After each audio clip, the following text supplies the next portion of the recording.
Om Tavakathamatam Tapte Jivanam Kaviviriditham Kalmashapaham Shravanamangalam Shrivadatatam Bhuvigaranti Bhurirajana. Your words are like nectar, bringing life to squirt souls. They are praised by poets and remove all sin. They are auspicious to hear, wonderful and exalted. Those who spread these words throughout the world are truly giving souls. Welcome, everyone, to our class on the Gospel of Sri Ramakrishna. We are on page 247. We started last week on a new day, Friday, June 15th, 1883. It was a holiday on account of Dasahara, and Adhar M. Rakhal's father's father-in-law. There were several devotees there, and of course M is always there. Whenever we get any section from the Gospel, we know that M is there even if he doesn't mention his name or anything. The conversation again turned to the life of the householder. Now, this Thakur is not always very helpful to me.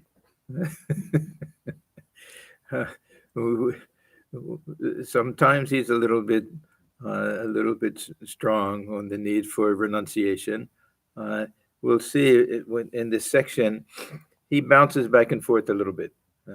He'll praise a little bit. There's a need for strict renunciation, and then other times he'll say, "No, those who live in the world can also realize God." So, anyhow, he starts out a little bit strong here. Master to the devotees. You see, by leading a householder's life, a man needlessly dissipates his mental powers.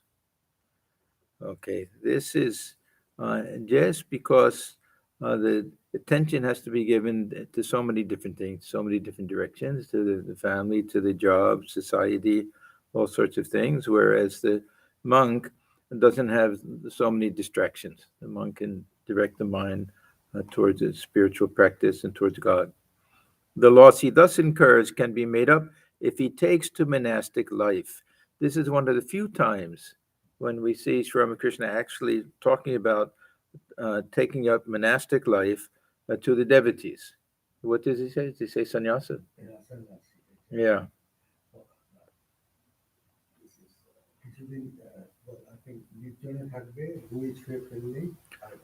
Yeah. The loss he thus incurs can be made up if he takes to monastic life. The first birth is a gift of the Father. Then comes the second birth, when one is invested with the sacred thread. This is where the term Dvija comes from. Yeah, being taking a second birth. These are different types of, they're called samskaras, not the samskaras we know of as tendencies and impressions, but these kind of rites of passage, the purification things. So this is considered the second birth, sacred thread. There is still another birth at the time of being initiated into monastic life. Now, we do consider this kind of a new birth because we actually celebrate our death. That we do the Shraddha ceremony for ourselves and as if we're dead to the world. And so it is a type of new birth, we can say. The two obstacles to spiritual life are lust and gold. Attachment to woman, in quotes, this is attachment to whatever object of desire that one has in a sexual sense, diverts one from the way leading to God. A man doesn't know what it is that causes his downfall. Once while going to the fort, this is Fort Williams in Kolkata, it's an underground fort. You go in and it was built so that it keeps going lower and lower and lower and lower. And so it's tremendous protection from invading armies and things. Here is one thing which is a little confusing to me. It says that there is a footnote, except ye be born again they cannot enter into the kingdom of heaven. Yeah. That is the No, there's in the Bengali, there's a footnote. It's just a reference to the Bible, the saying of Christ, so they unless you be born again, because they also use this terminology, born again Christian, right? So born again, being born again in the Christian sense, means either having some awakening or maybe even baptism. It could be, but it's the same concept. The same concept that at some point a very radical turn takes place in our lives, and we go from leading a worldly life to leading a spiritual life. It can be a ritualistic type of thing with the sacred thread. This is something that doesn't necessarily correspond to some new spiritual attitude. It's usually done for a young boy, 9 years old, or 11 or 13. Different traditions are like that. But when we talk about this born again Christians, they'll have some awakening. They'll have some discovery that they'll accept Christ as their savior and goal and in life and everything. So in the Bengali, they simply make a reference. Yeah, M probably did that. It's not included in the English translation. Once while going to the fort, I couldn't see at all that I was driving down a sloping road, but when the carriage went inside the fort, I realized how far down I had come. Alas, I hate to say this, women keep men deluded. Men keep women deluded also. Because we have to remember that he's talking to men here, and that Holy Mother gave the same teaching to the women. This simply means that the power of attraction between the sexes is a very intoxicating type of thing, and it occupies the mind. For those who want to give the mind fully to God, this becomes an obstacle, unless it can be turned into some divine mood that we see the divine in the husband or wife or whatever. Captain says, my wife is full of wisdom. The man possessed by a ghost does not realize it. He says, why? I am all right. The devotees listen to these words in deep silence. Master, it is not lust alone that one should be afraid of in the life of the world. There is also anger. Anger arises when obstacles are placed in the way of desire. Generally, they talk about kama, krodha, and lobha, and greed. So lust, anger, and greed are generally considered. Then they add jealousy and other things to it. But these are all the passions. When we're in the grip of the passions, we lose our sense of self. We lose our center. We lose our self-control. So these are all obstacles. Now, it doesn't mean that these things don't arise to those who take the monastic life. The difference is that in monastic life, we withdraw ourselves. We don't place ourselves in that same environment that one is in. Of course, as I always say, our monastic life today is not the monastic life of ancient India, where they lived in a forest cave and didn't mix with people or anything like that. M. So Thakur is talking about anger. M. At mealtime, sometimes the cat stretches out its paw to take the fish from my plate, but I cannot show any resentment. Master, why? You may even beat it once in a while. Now, we see this very often. Thakur gives different types of advice to the different devotees, and was a little bit too soft in his nature. So he wanted him to know that sometimes we have to be firm with things. If anything represents an obstacle in our spiritual life, sometimes we just have to take a stance. And some people, they're very soft-natured, that anytime anybody wants them to do anything, that they're willing to do it, always compromising, and they lose that regularity in their spiritual life. That their time for meditation comes and somebody says, do you want to come over and do something? They say, oh, okay. I don't want to hurt their feelings. It's a very soft-natured people. It's good people, of course. But sometimes we have to say, this is my meditation time, I'll come later. So he's trying to instill a little bit of this Shakti, a little bit of strength in him. Yes, you may even beat it once in a while. What's the harm? A worldly man should hiss, but he shouldn't pour out his venom. He mustn't actually injure others. Now, we know stories about beating cats. Huh? There's one story about Ganesh, huh? That he was playing with the cat and was rough with it and threw it around a little bit and had little scratches. And he went to see his mother. His mother was covered with scratches, Parvati. Huh? And he said, what happened? And he said, don't you know I also dwell within the cat? Huh? All those scratches there, they come onto me also. And Thakur himself, there's a nice story about the cat, Thakur and the cat. Huh? That there was a cat who used to sleep in Thakur's room, and he became very fond of it. It would come in, as if taking shelter with him. And he was afraid when he wasn't there or after he passed away, whatever, that the cat wouldn't be taken care of. So he asked this Tarani Devi, very wonderful woman devotee, if she could take the cat and look after it and care for it. So she did that. And then we know that sometimes the food meant to be offered to Mother Kali, whether it was the same cat or another cat, there were stray cats all over, that he once saw the Divine Mother and the cat and gave the food to the cat. So we shouldn't think he didn't like cats. We have to take everything in its context and see the point that he's trying to make. So a worldly man should hiss, but he shouldn't pour out his venom. He mustn't actually injure others, but he should make a show of anger to protect himself from enemies. So this is very practical advice. We don't want to live in the world in such a way that people walk all over us and take advantage of us.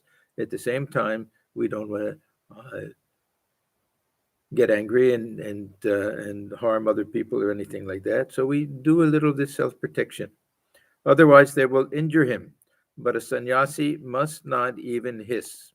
A devotee. I find it extremely difficult for a householder to realize God. This may be M.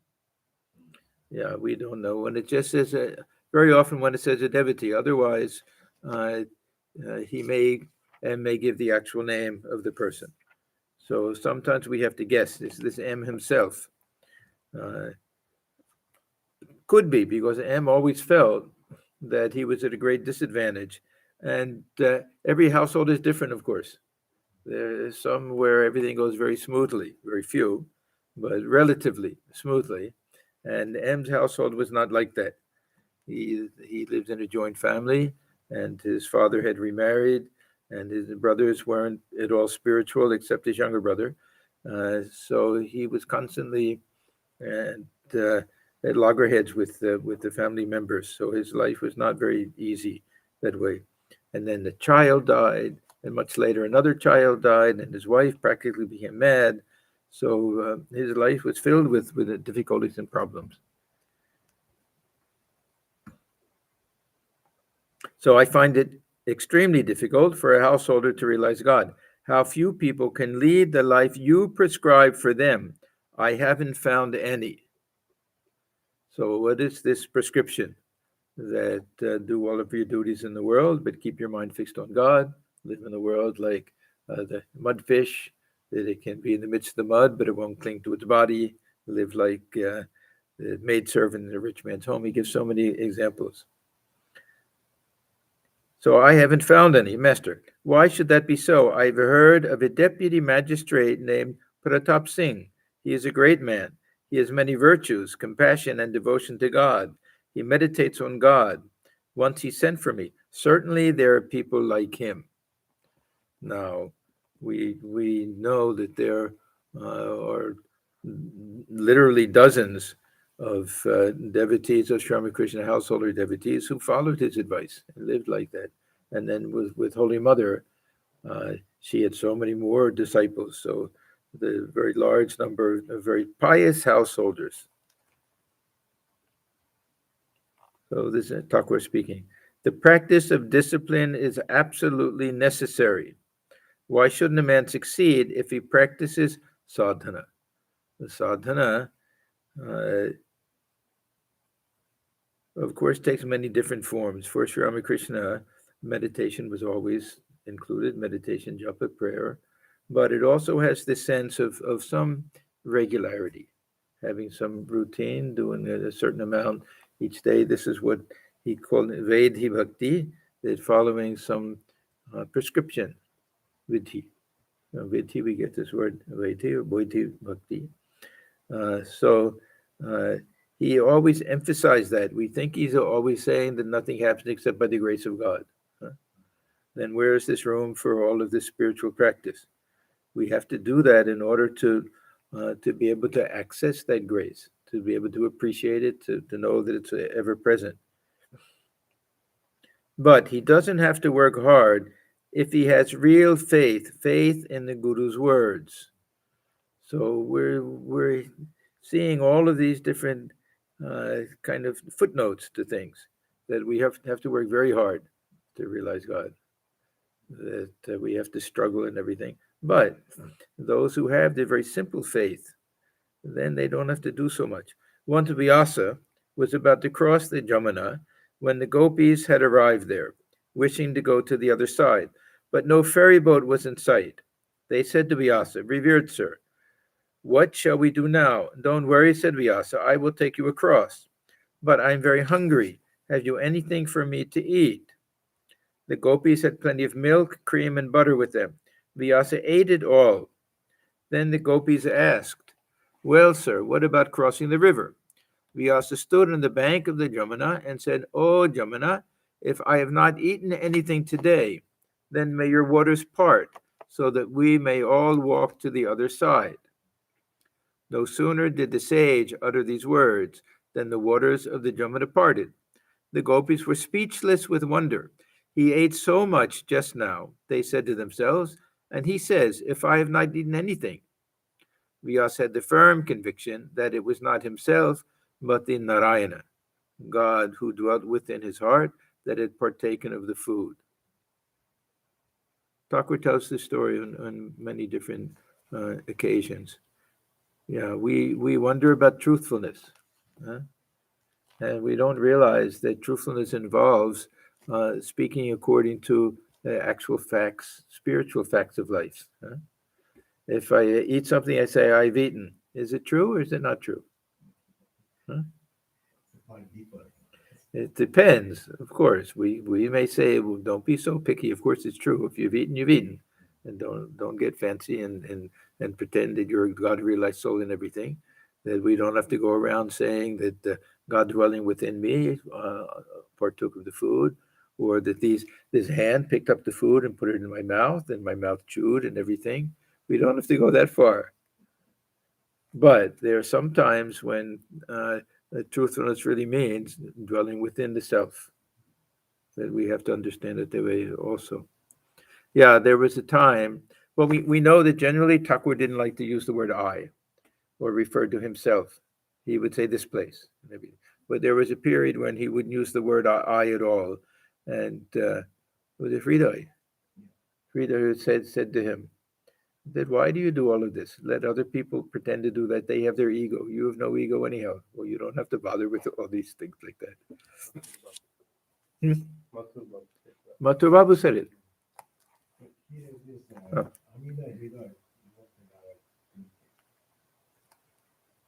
What about Hriday?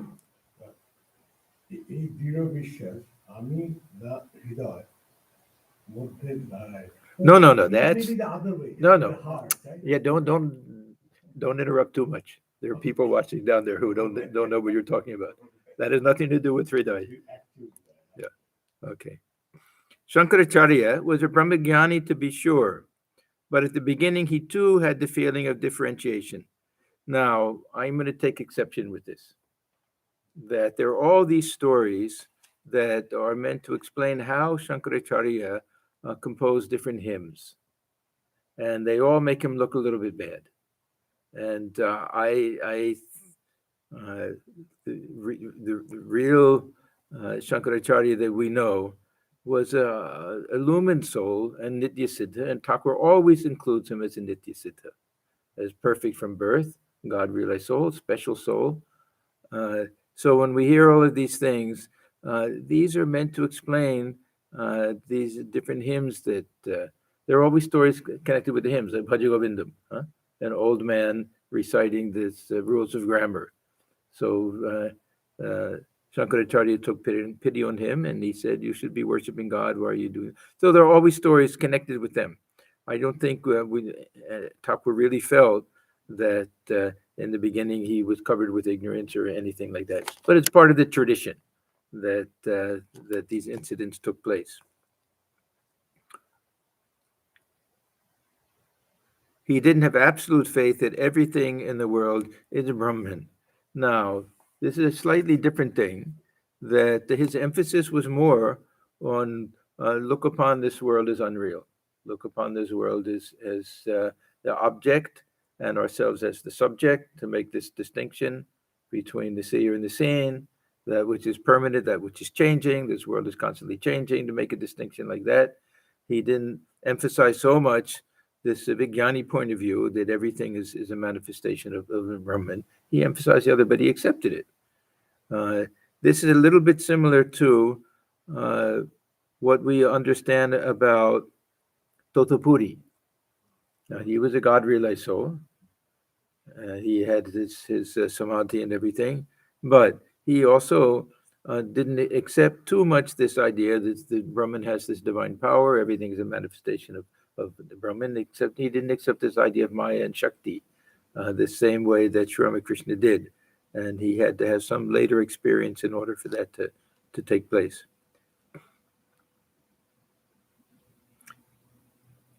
So Shankaracharya was a Brahmajnani, to be sure, a full knower of God. But at the beginning, he too had a feeling of differentiation. Now, this won't be the beginning. This will be after he's grown up and everything. It's not when he's a child. He didn't have absolute faith that everything in the world is Brahman. One day, as he was coming out of the Ganges after his bath, he saw an untouchable, a butcher, carrying a load of meat. Inadvertently, the butcher touched his body.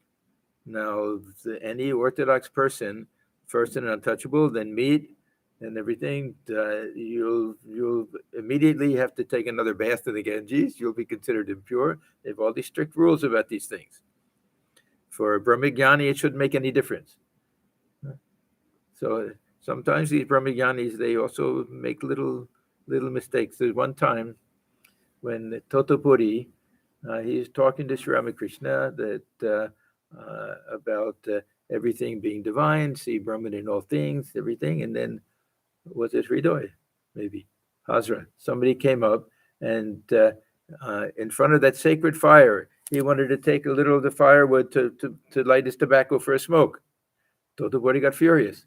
And then Sri Ramakrishna laughed. He said, "Look at this. Just now you're telling me that God dwells within all the beings. Somebody comes up and they want to use some of the fire, and you get angry at him." So Totapuri recognized it, of course. So Shankara shouted angrily, "Hey there, how dare you touch me?" "Revered sir," said the butcher, "I have not touched you, nor have you touched me." See, in the story, they always make the other person the one who gives the teaching. And very often the other person will turn out to be, this was Indra himself who came down in the form of the butcher. They'll make stories around these compositions that they have. "Revered sir," said the butcher, "I have not touched you, nor have you touched me. The pure self cannot be the body, nor the 5 elements, nor the 24 cosmic principles." Now, Shankaracharya knew all of this, of course. But this is the way they tell the story. Then Shankara came to his senses. Once, Jada Bharata was carrying King Rahugana's palanquin and at the same time giving a discourse on self-knowledge. The king got down from the palanquin and said to Jada Bharata, "Who are you, pray?" The latter answered, "I am not this, not this. Neti, neti, I am the pure self." He had perfect faith that he was the pure self. This is a very interesting story. We know that King Bharata, that was a very, very pious man. He was the father of Raman and all the the family.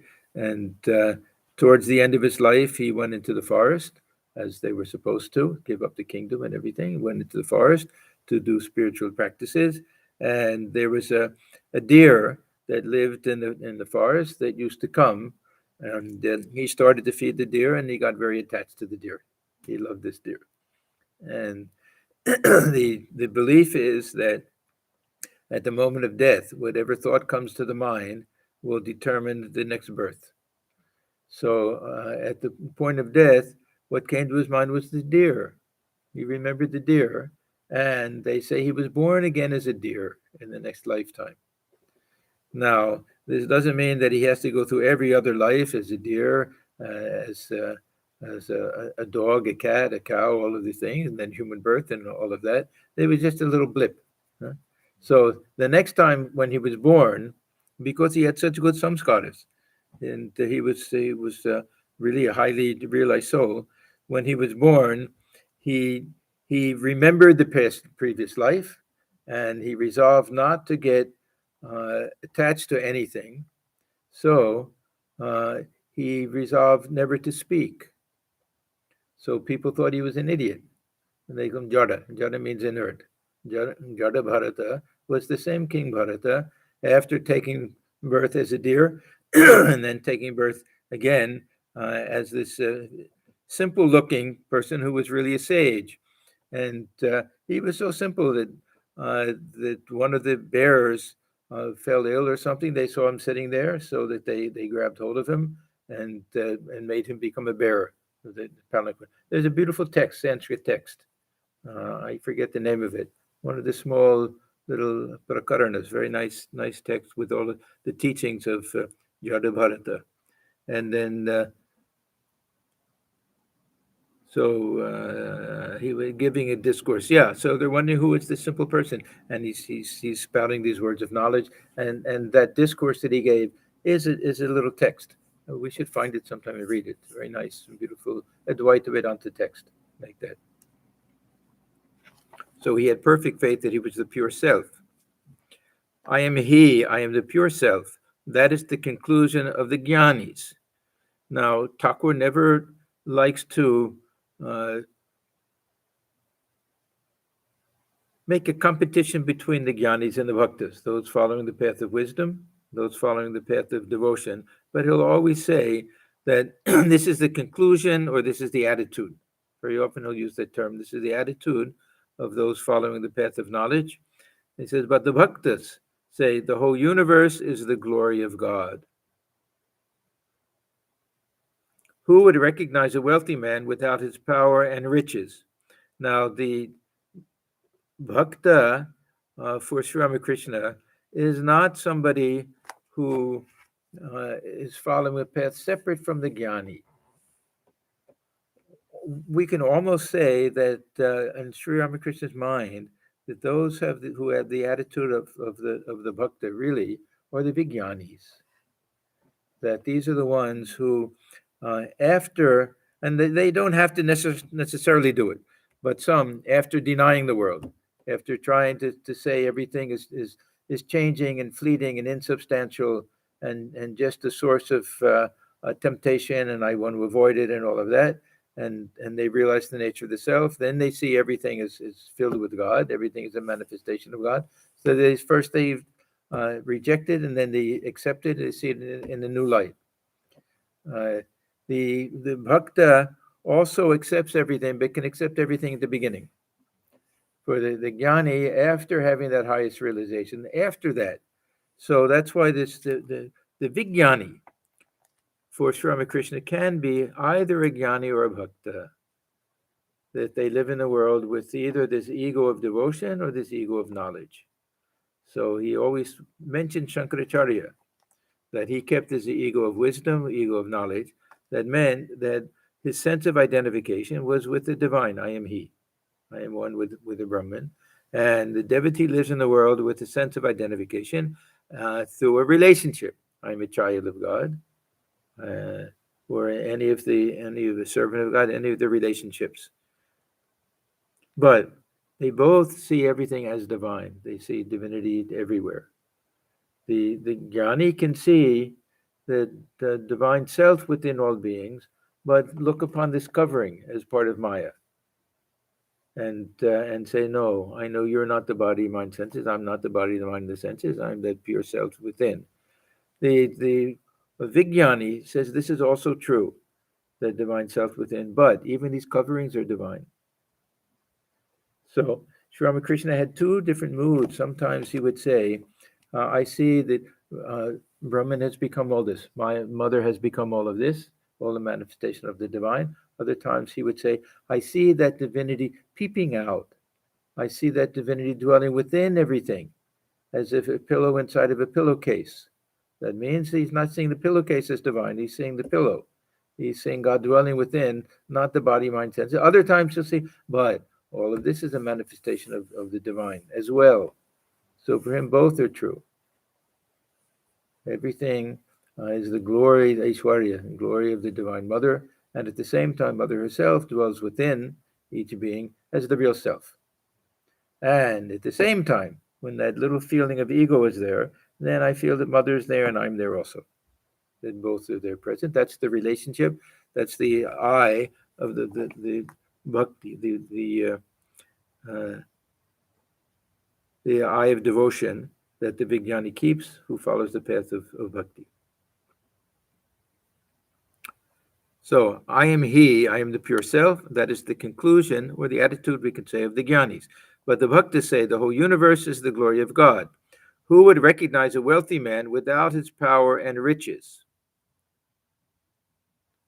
You know, these distinctions don't always hold up. There's actually a verse attributed to Shankaracharya. I don't remember exactly, maybe one of the texts, where he gives the very same thing. He says, who would call somebody king if he doesn't have a kingdom and wealth and all of that? And just to say the same Brahman is Ishvara, who the wealth of the universe belongs to him also. So who would recognize a wealthy man without his power and riches? But it is quite different when God himself, gratified by the aspirant's devotion, says to him, you are the same as myself. Now, what does this mean? That through the path of devotion, one may get the highest wisdom that we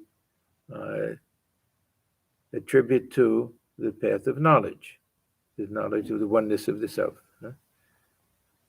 the Jivatman and Paramatman. You are the same as myself. Suppose a king is seated in his court, and his cook enters the hall, sits on the throne, and says, O king, you and I are the same. People will certainly call him a madman. And this is similar to the case of people who say, I am he, I am one with God, and at the same time feel that I is a body-mind complex. If we really have that feeling and we say, I am God, then it's hypocritical or delusional, one or the other. So suppose a king is seated in his court, and his cook enters the hall, sits on the throne, and says, O king, you and I are the same. People will certainly call him a madman. But suppose one day the king, pleased with the cook's service, says to him, come, sit beside me. There is nothing wrong in that. There is no difference between you and me. Then if the cook sits on the throne with the king, there is no harm in it. It is not good for ordinary people to say, I am he. No, ordinary people. This isn't a question of who is a householder, who is a sannyasi, who belongs to what caste or profession, anything like that. This is a question of ordinary people are those who accept this world as having its own separate physical existence. They accept ourselves as being this body, mind, and senses, and all of that. This ordinary understanding of things. If that's our understanding, then Thakur says, then think of yourself as a devotee of God. Follow that path of devotion. The waves belong to the water. Does the water belong to the waves? This is another reference to a verse by Shankaracharya. There's a Sanskrit verse like that about the Ganga to the waves, meaning that I, as a jiva, as an individual, I can feel that I'm part of God. I won't say that God, everything dwells within me. Now, from the other point of view, he does say that. So everything is a question of what is our point of reference when we make these types of statements. There's a very famous verse from Vivek Chudamani that the disciple, after having that realization, he says, "In me, Mai, and this akanda sukham hudhau, and there's an ocean of bliss, there's an ocean of infinite joy and bliss in me. All of these universes are rising and falling, one after another, blown by the wind." To my very beautiful verse, that this is an attitude where the disciple feels not only there's one with the Brahman, but one with Ishvara. Even though we know that the individual doesn't get those powers of Ishvara, but if we feel one with the Brahman, and we know Brahman and Ishvara, the creator, and that transcendent pure consciousness, if we know that they're one and the same, then it's a simple mathematical deduction, huh? If A equals B and B equals C, A equals C. Huh? So, so from that point of view, that we can feel that Ishvara who dwells within, that Ishvara is the source of all creation, that I'm also one with that Ishvara, but as an individual, I'll never get those powers. I may get that knowledge of the Brahman, but I won't get the powers of Ishvara.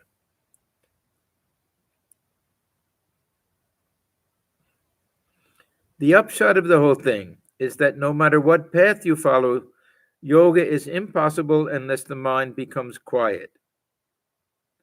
So now we're getting to this other idea, whether a householder, whether a monk, whether a follower of devotion or a follower of wisdom, that we have to, there are certain things that we all have in common.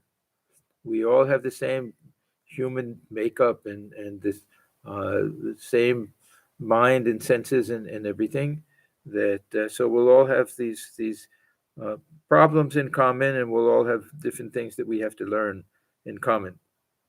So it is impossible unless the mind becomes quiet. The mind of a yogi is under his control. And this doesn't mean somebody following the path of yoga. It means somebody, a real yogi, someone who has attained to that state of perfect self-control. He is not under the control of his mind. This is that curious thing about the mind, that either the mind tells us what to do, or we tell the mind what to do.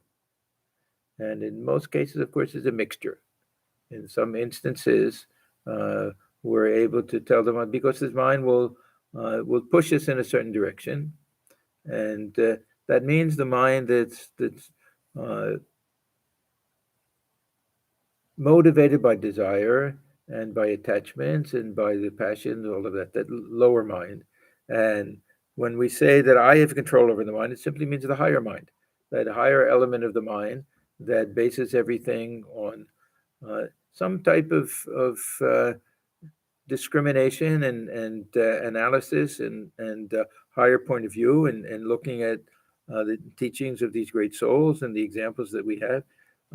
Will tell that lower mind that you're trying to get me in trouble again, that you've been telling me to do things this way, and I've been doing all my life, and I regret it afterwards. I'm not going to follow you anymore. So it's the mind, the lower mind, the higher mind, the lower self, the higher self.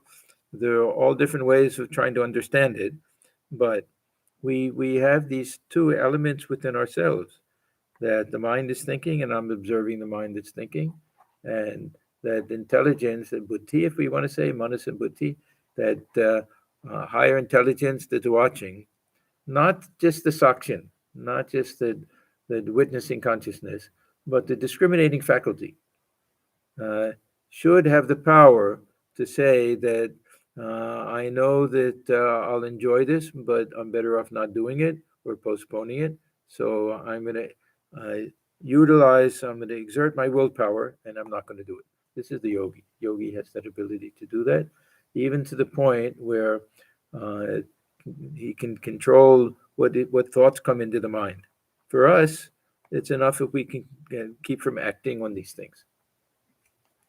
We shouldn't expect to have the mind become so perfectly pure that these passions and desires and things don't come into the mind. That may happen after the highest type of realization. The mind of a yogi is under his control. He is not under the control of his mind. When the mind is quiet, now remember, he's saying the mind of the yogi, but before that, he's saying no matter what path. So this should be the goal also for those following the path of devotion or the path of knowledge. When the mind is quiet, the prana stops functioning. So we know that when the mind becomes very still, the breath becomes still. It may not stop, of course, but at least it'll slow down. This is why we reverse the process. If we want to make the mind calm and quiet, then we slow down the breathing. Do very slow. Swami recommends at the beginning of meditation that we sit and we take some long, deep breaths, not holding or anything. Equal amount in, equal amount out. And he says that we'll notice that the mind becomes a little quiet because the two go hand in hand. This is that body-mind relationship. The breath and the mind, they work together. So when the mind is quiet, the breathing also becomes a little bit still. When the mind becomes 100% still in samadhi, then breathing virtually stops. Now, how the person lives, we don't know. But when Sri Ramakrishna used to go into samadhi, they would try to check and see, can they feel any breath coming out of his nostrils, anything? Could they feel any pulse? They couldn't feel any pulse. Now, maybe it was so mild and so slow, if it stops for a long time completely, of course, the body can't survive. But barely detectable, any of these bodily functions in that state of samadhi. So when the mind is quiet, the prana stops functioning. Then one gets kumbhaka. And in pranayama, one of the techniques is to breathe in and then hold the breath for a certain amount of time and then let it out. This is done forcefully. This is done by the decision of the mind. The mind is telling us, now you hold it for a certain amount of time. We may count, even do Om 16 times, whatever. But with this type of a higher experience, then automatically the breath stops. Not that we're forcefully doing it or anything. There's kumbhaka. One may have the same kumbhaka through bhakti yoga as well. The prana stops functioning through love of God too. So these are the common features. Through this intense love of God, we become kind of frozen almost. It can happen. Other times, weeping and wailing and all sorts of things can happen, but this is one type of kumbhaka that can come. In the kirtan, the musician sings, Nitai Amar Mata Hati. My Nitai dances like a mad elephant. Repeating this, he goes into a spiritual mood and cannot sing the whole sentence. He simply sings Hati, Hati. When the mood deepens, he only says Ha, Ha. Then his prana stops through ecstasy and kumbhaka follows. That means that one becomes lost to the world. One is not aware of anything, whether they're breathing or not breathing, it's impossible to tell. Suppose a man is sweeping a courtyard with his broom, and another man comes and says to him, Hello, so-and-so is no more, he is dead.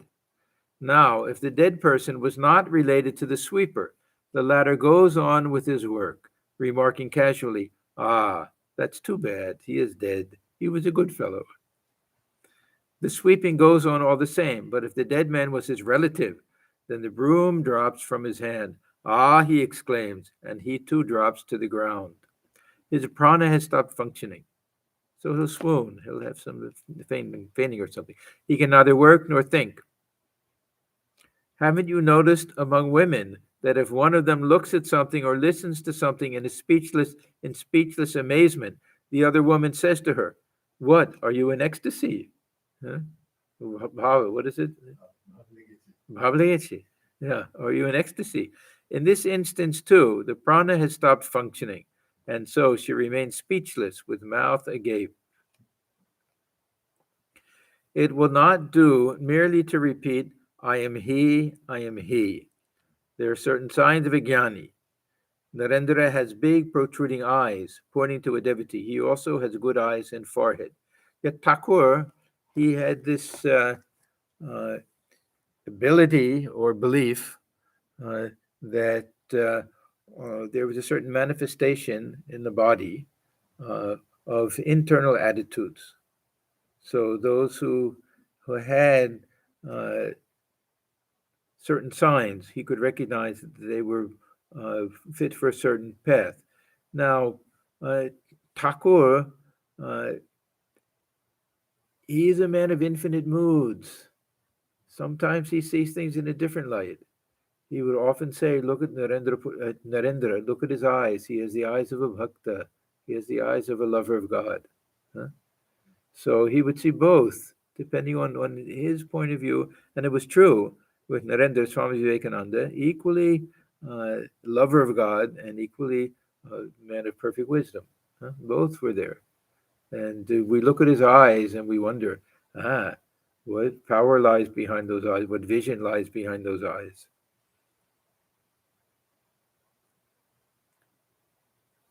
All men are by no means on the same level. It is said that there are 4 classes of men: the bound, the struggling, the liberated, and the ever free. It is also not a fact that all men have to practice spiritual discipline. There are the ever free and those who achieve perfection through spiritual discipline. Some realize God after much spiritual austerity, and some are perfect from their very birth. Prahlada is an example of the ever free. Now, people used to wonder about this, sometimes the Brahmos and everything. They liked this idea that there's only one class. Everyone belongs to the same class, that everyone equally could realize God, that everyone has the same potential and the same power within, that nobody is special or anything. Thakur is looking at this from the point of view, not of that indwelling divine presence. He's looking at from the point of view of the makeup of the mind of the individual, the samskaras, the past births, everything that goes into the makeup of the personality of the individual. So he could see that some, perhaps for some, is their first human birth. For others, it's the last. And he had this faith that there were some who were not born because of past karma. He called these nitya siddhas. And nitya siddha doesn't necessarily mean, we have 2 ways of understanding it. That we would normally think nitya siddha means eternally perfect, that they were never bound. And why they take place if they're never bound? This nitya siddha, this could be the avatar. But he also had this belief, which we find in other traditions, also the Buddhist tradition, that there are those who attain realization and yet keep some desire to work for the welfare of others, and they can be born again. They'll even choose to be born again. These are the bodhisattvas from the Buddhist tradition. So we see all different classes, and when we're talking about even for God realized souls, there are all these different classes. Thakur talks about those who can ascend to the state of samadhi. All different types of people. That there'll be some who they can get to the roof. They can get to the roof. If they stay there too long, then they'll do how wonderful. They'll even jump over the other side. There's no coming back for them. Then there'll be some. They'll go up there and they'll have that realization. They won't stay too long, and they'll have some karma that will pull them back down, like the brick with the mongoose. There'll be others that will go there and they'll think that, oh, let me tell others. So they'll have a little good desire that will bring them back down. There'll be others who can go and spend a little time there and also come back because they have a little more power. These will be the nitya siddhas. Then there'll be those very rare ones like Ramakrishna who can go back and forth. They can stay as long as they want up there, then come back down again. These are all different degrees of power, of spiritual power. So Thakur would say that, yes, the realization of everyone is the same. There's that same knowledge. If we know that we're Brahman, we know we're Brahman. There's nothing, no two ways about it. But the spiritual power, Sri Ramakrishna, he had that power by a touch. He could give the samadhi to other people. He could absorb all of these different spiritual experiences, all these different types of ecstasy. He used to say that the same thing, these different classes, he used to explain it in terms of the size of the container. Or sometimes he would say, when the elephant of ecstatic mood, of divine emotions, when that elephant goes into a small hut, it'll knock the whole thing down. So an ordinary person who doesn't have this tremendous capacity for spiritual practice, if they have these uh, very high types of spiritual emotions, the whole body will be affected by it. Even Swamiji,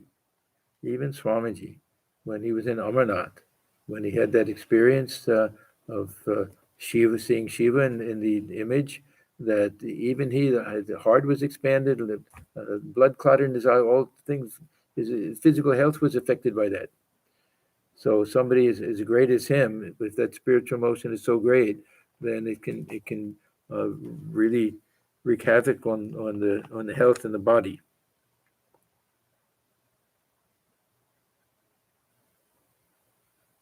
Or he would say, like an elephant that goes into a small pond, it splashes all the water all over the place. It's all gone. It goes into a great big lake, and you hardly notice anything. Yeah, we saw with the direct disciples that many of them are having ecstasy, singing and dancing and weeping and everything. And Narendra, that is not too much affected by all of that. We don't hear too much of these things. And Thakur would say, because he's such a huge reservoir, he's such a huge container, he won't be affected that easily by all of these types of spiritual emotions and moods.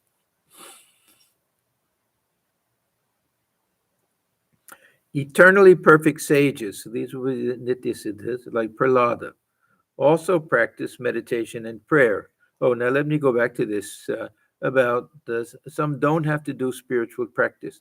These will be those, Thakur explains, who did all of this in a previous lifetime. He doesn't let anybody off the hook. He says he'll say there's sadhana siddha. That means that we see them doing tremendous spiritual practice. There'll be others that it'll be kripa siddha, more grace. That means they practice more this perfect reliance on God and praying to God and everything. They'll have that realization, but that's also a type of sadhana. So it's a question of what seems more prominent. That for some, it seems like they've achieved everything through their own efforts. But even then, everything will be through grace ultimately. That the sadhana will simply prepare the grounds for grace to come.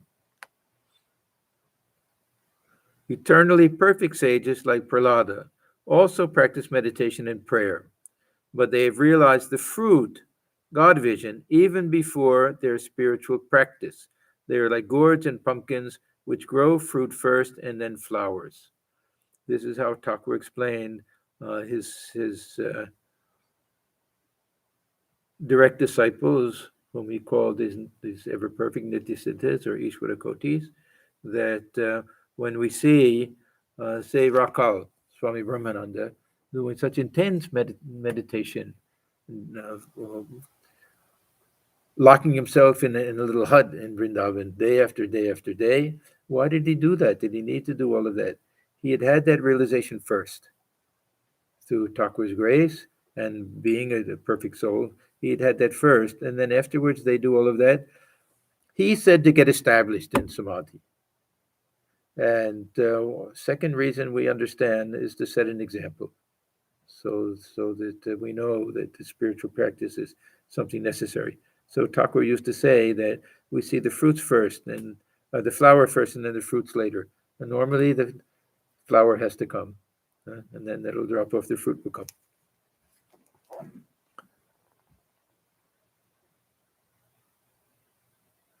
Looking at Rakal's father, Even though an eternally perfect soul is born in a low family, still he retains his innate perfection.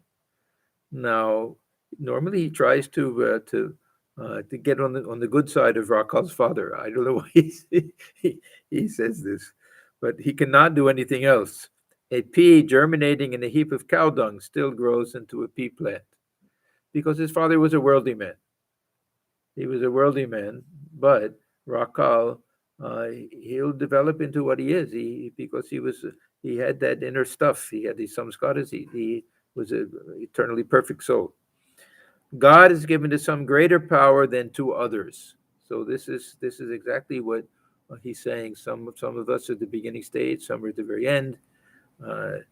In one man, you see it as the light of a lamp, in another as the light of a torch. One word of Vidyasagar revealed to me the utmost limit of his intelligence. When I told him of the different manifestations of God's power in different beings, he said to me, "Sir, has God then given greater power to some than to others?" At once I said, "Yes, certainly he has. If there are not different degrees of manifestation of his power, then why should your name be known far and wide?" Now, we don't have to take this as blame God for all of this.